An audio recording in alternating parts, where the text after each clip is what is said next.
One thing always struck me as odd about the teaching industry is that tutors, particularly in the colleges where they're expected to teach a variety of different subjects, including the level 4 certificate in education and training, were given the role to teach employability skills, but they didn't really have any work experience themselves. So a lot of teachers go from school, college, university, and then start teaching. That's what I did. So how come some of these teachers are teaching employability skills when they actually have limited experience working for different employers? Now, I'll be honest, and I coasted my way through college and university, doing the bare minimum to get through. And I did my PGSE as I didn't know what to do. I just didn't want to grow up. But looking back over 20 years, I'm grateful I had so many part-time jobs for working in Tesco's, Curry's, toy factory, post office, fish factory, you name it. I've probably worked there. And because of this, I got a great understanding of the skills required for a variety of sectors. And what I didn't know at the time, that I wasn't a specialist in anything. I was just naturally at most things, so I could adapt quite quickly.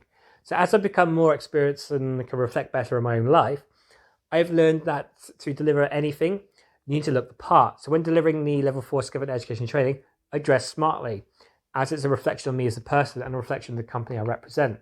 So if you had a teacher who looked unprofessional, immediately you're not going to trust this person. So if I don't trust this person, I'm not going to believe a single word that they say.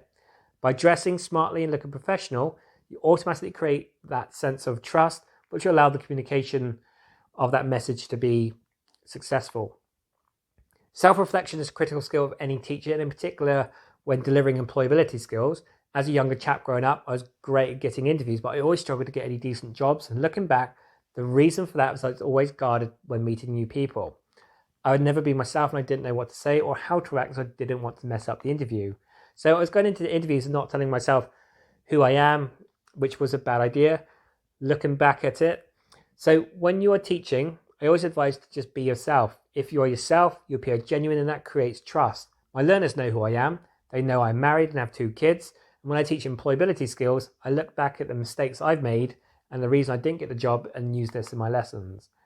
There were also some questionable behaviors I had at work, which I'm surprised in some jobs I wasn't actually sacked earlier.